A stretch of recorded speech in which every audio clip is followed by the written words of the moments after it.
Hey everyone, welcome back. Apple has officially rolled out the first public beta of iOS 18.6 and iPadOS 18.6 just days after releasing developer versions earlier this week.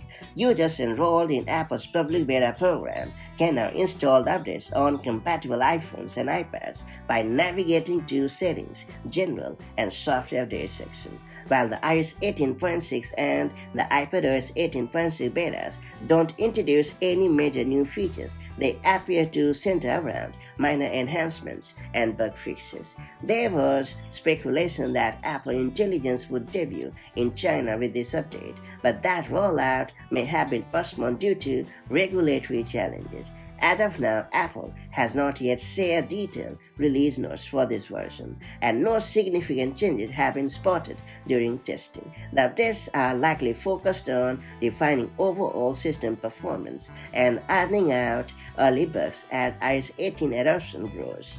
In parallel, Apple continues to test iOS 26 and iPadOS 26 with developers. These updates are expected to introduce more substantial features and improvements. A public beta for iOS 26 is on track to arrive in July, so stay tuned for more updates as we explore what's new in the latest beta releases and what you can expect from Apple's upcoming software updates.